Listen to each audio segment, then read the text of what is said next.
শিয়ালদা স্টেশনের একটা আপডেটের দিকে নজর রাখবো। ভিন রাজ্য থেকে কলকাতায় অস্ত্র পাচারের সময় শিয়ালদা স্টেশনে অভিযান। কলকাতা পুলিশের এসটিএফ এর জালে 5 জন। শিয়ালদায় অস্ত্রসহ জালে 5। কি তাদের পরিচয়, কি কি অস্ত্র উদ্ধার হলো এবং কি উদ্দেশ্যে এই অস্ত্র এখান দিয়ে নিয়ে যাওয়া হচ্ছিল, সবকিছু জানবো। আমাদের প্রতিনিধি রৌনক রয়েছেন আমাদের সঙ্গে। রৌনক, দেখো, একেবারেই গতকালকে ঠিক 8টা নাগাদ সুরেন্দ্রনাথ ওমেন্স কলেজের পাশে 5 জনকে গ্রেফতার করে কলকাতা পুলিশের স্পেশাল টাস্ক ফোর্স। একটি 7mm সেমি অটোমেটিক পিস্তল এবং একটি সিঙ্গেল শাটার বন্দুক ও 15টি গুলি সহ মোবাইল ফোন এবং বেশ কিছু নগদ টাকা বাজেয়াপ্ত করা হয়। এসটিএফ এর কাছে গোপন সূত্রে খবর আসে যে এই 5 জন কিন্তু কোন রকম নাশকতার ছক ছিল এবং তারপরই একেবারে ট্র্যাক করা হয় তাদের ফোনের টাওয়ার লোকেশন। এবং গতকাল ঠিক রাত 8টা নাগাদ এই শিয়ালদা যে সুরেন্দ্রনাথ ওমেন্স কলেজ আছে সেখানে এসটিএফ এর তরফে অভিযান চালানো হয়। 5 জনকে আটক করা হয়। লাগাতার জিজ্ঞাসাবাদের পর এই আগ্নেয়াস্ত্র সহ গুলি এবং তাদের মোবাইল বাজেয়াপ্ত করা হয়। যেটা জানা যাচ্ছে স্পেসিফিক কোনো নাশকতার ছক ছিল তারা, এবং সেই কারণেই কলকাতায় আসা 5 জনই কিন্তু উত্তরপ্রদেশের বাসিন্দা এবং বেনারস থেকে তারা রওনা দিয়েছিলেন। তারপরে কিন্তু কলকাতায় এসে উঠেছিলেন। কোথায় ছিলেন এবং কি নাশকতার ছক ছিল, কিভাবে তাদের কাছে আগ্নেয়াস্ত্র আসলো, তাদের কিন্তু জিজ্ঞাসাবাদ করা হচ্ছে। ইতিমধ্যে আজকেই 5 জনকে আদালতে তোলা হবে।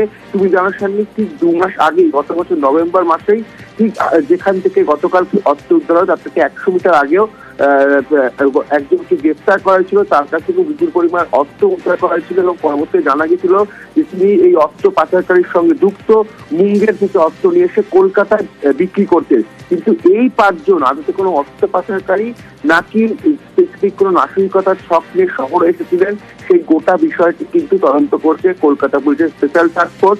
আজই আদালতে তোলা হবে 5 জনকে এবং এই 5 জনই কিন্তু উত্তরপ্রদেশের বাসিন্দা। বিপুল আগ্নেয়াস্ত্র সহ গুলি এবং একাধিক মোবাইল ফোন বাজেয়াপ্ত করেছে ইতিমধ্যে স্পেশাল টাস্ক ফোর্স।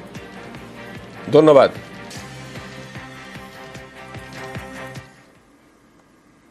আরজি করের ঘটনায় বিচার পেতে সুপ্রিম কোর্টে ভরসা নিহত চিকিৎসকের পরিবারের। ধর্ষণ খুনে দোষীর ফাঁসি চেয়ে এখনই তারা হাইকোর্টে আবেদন জানাচ্ছেন না। রাজ্য প্রথম থেকেই ফাঁসির পক্ষে। ফাঁসির সাজার দাবিতে করা তাদের আবেদন হাইকোর্ট গ্রহণ করবে কিনা তা সোমবারও ঝুলে রইল।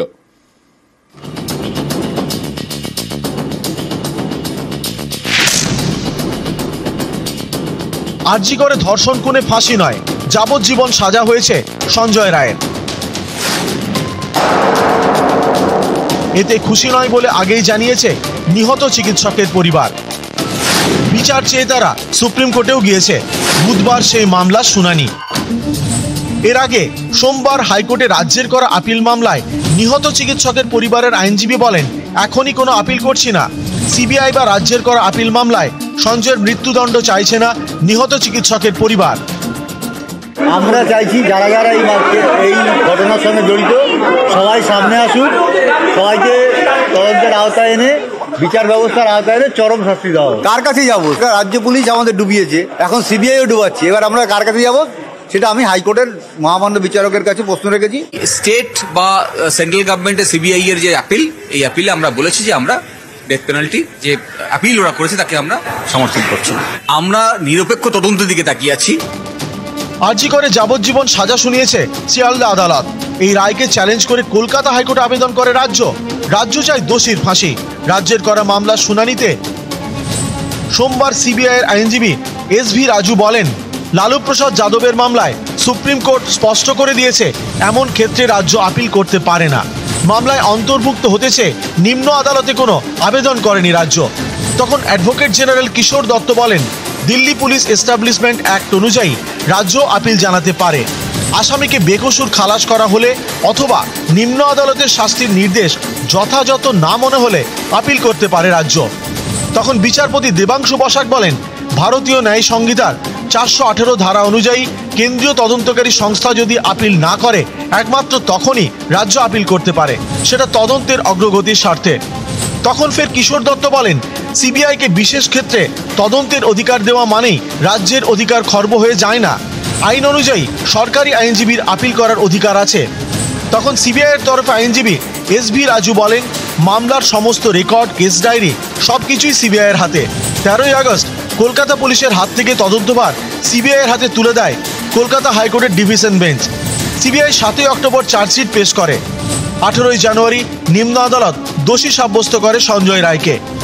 এই মামলায় যুক্ত হতে চেয়ে নিম্ন আদালতে রাজ্য কোনো আবেদন পর্যন্ত করেনি। সিবিআইকে সহযোগিতা করার কোনো চেষ্টা করেনি রাজ্য। এই ধরনের মামলায় রাজ্যের আবেদন করার এখতিয়ারই নেই। তখন বিচারপতি দেবাংশু বসাক বলেন, সিবিআই আপিল না করলে রাজ্যের কি অধিকার নেই আপিল করার? সিবিআইয়ের আইনজীবী তখন ফের বলেন, আইনি দিক থেকে রাজ্যের অধিকার নেই। এরপর নিহত চিকিৎসকের পরিবারের আইনজীবী বলেন, আমরা এখনই কোনো আপিল করছি না। সিবিআই বা রাজ্যের করা আপিল মামলায় সঞ্জয়ের মৃত্যুদণ্ড চাইছে না নিহত চিকিৎসকের পরিবার। ওনাদের সাথে অনেকবার কথা বলেছি, যিনি বাবা মা আছেন ভিকটিমের, ওনাদের বক্তব্য যে ওনার মেয়ের প্রাণ গেছে মানেই যে বাকি যারা দোষী তাদেরকে প্রাণহানির শাস্তি দিতে হবে সেটা ওনারা চান না। ওনারা চান সর্বোচ্চ শাস্তি যেটা কোর্ট মনে করেছে দিয়েছে, এবং বাকি যারা আছে অ্যাকিউজ যাদের চার্জশিট এখনো জমা পড়েনি সেটা যেন খুব তাড়াতাড়ি পড়ে এবং ট্রায়াল শুরু হয়। নিউজ 18 বাংলা। রাজ্যে সরকারি চাকরিতে নতুন নিয়োগ, একাধিক দপ্তরে নয়া পদে অনুমোদন রাজ্য মন্ত্রিসভার।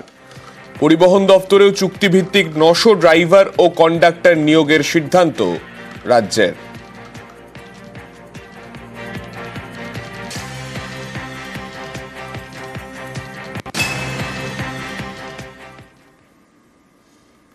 ফেব্রুয়ারি সুপ্রিমে চাকরি বাতিলে চূড়ান্ত শুনানি। 26,000 চাকরি বাতিলের মামলার শুনানি। হাইকোর্টের রায় এসএসসির 26,000 চাকরি বাতিল। হাইকোর্টের রায়কে চ্যালেঞ্জ করে সুপ্রিম কোর্টে রাজ্য। সুপ্রিম কোর্টে মামলা চাকরি প্রার্থীদের একাংশেরও। ইনস্টিটিউশনাল করাপশন, এই জন্যই যে করাপশনটা হয়েছে মূলত সরকার এবং এসএসসির মদতে। তাহলে হঠাৎ করে সুপারনিউমারি পোস্ট তৈরি করবে কেন? এবং সেই সুপারনিউমারি পোস্ট তৈরি করছে কি ইলিগাল অ্যাপয়েন্টেডদের বাঁচাবার জন্য। যে পদ্ধতিতে সিলেকশন হয়েছে, নাইসাকে সিলেক্ট করেছে, এই সবটাই একটা বেআইনি কার্যক্রমের মধ্যে পড়ে। সেই জন্য বলেছি ইনস্টিটিউশনাল করাপশন। এখন প্রশ্ন হচ্ছে, যাদের দিয়ে তুমি শিক্ষা দেওয়াচ্ছ তারা তো প্রজন্মের পর প্রজন্ম নষ্ট হয়ে যাবে। তারা তো জানবে যে আমার এই মাস্টারমশাই টাকা দিয়ে চাকরি পেয়েছিলেন। সেটা অনেক বড় ক্ষতি সমাজের পক্ষে। নিয়োগের আইনে বলা আছে 4 রকম লিস্ট প্রকাশ করতে হবে। তারা সেই list in accordance with rules প্রকাশ করেন। যে একটা হচ্ছে স্কুল সার্ভিস কমিশন, একটা বোর্ড, তাদের যে তথ্যের মধ্যে মিসম্যাচ রয়েছে সেটাও আদালতকে দেখিয়েছি। নবম দশমের ক্ষেত্রে দেখা যাচ্ছে 6টা কাউন্সিলিং হয়েছে after expiry of the panel. একাদশ দ্বাদশের ক্ষেত্রে দেখা যাচ্ছে 4টে কাউন্সিলিং হয়েছে after expiry of the panel. সেই তথ্য কি স্কুল সার্ভিস কমিশন আদালতের সামনে দিয়েছে? না, দেয়নি, এখনো পর্যন্ত দেয়নি। তারা মিথ্যা তথ্য আদালতের সামনে দিচ্ছে, সেটা আজকে আদালতে দেখিয়েছি। পসিবিলিটিস অফ ফার্দার ইলিগ্যালিটিস, আরো ইলিগ্যালিটি এর মধ্যে আছে কিনা। স্কুল সার্ভিস কমিশন এবং রাজ্য সরকারের হাইকোর্টের কাছে ছিল যে তারা এক্সাক্ট নাম্বার কতগুলো ইলিগ্যালিটি হয়েছে তারা বলতে পারবে না। এইটা যদি স্ট্যান্ড হয় যে এক্সাক্ট নাম্বার কত তারা বলতে পারবে না, তাহলে তো আলটিমেটলি হাইকোর্ট হোল্ড করেছিল যে পুরো প্যানেল বাতিল। আমরা আজকে সেই কথাই কোর্টের কাছে জানিয়েছি। বিকাশ রঞ্জন ভট্টাচার্যরা সম্পূর্ণভাবে ছাত্রছাত্রী কর্মপ্রার্থীদের ভবিষ্যৎ নষ্ট করে নিজেদের রাজনৈতিক হতাশার যে বহিঃপ্রকাশ সেইগুলো প্রকাশ করছেন। তারা চান না এটা সমস্যার সমাধান হোক, তারা চান না ছেলেমেয়েরা চাকরি পাক। এরা মামলা করে করে করে করে তাদেরকে বাধা দিচ্ছে, আটকে রাখছে। এই ইস্যুটাকে রাজনীতি নিয়ে করতে চাইছেন। আদালতে যেটা হচ্ছে, এই জটিলতাটা বিরোধীরা ইচ্ছাকৃতভাবে এটা তৈরি করে রাখছে।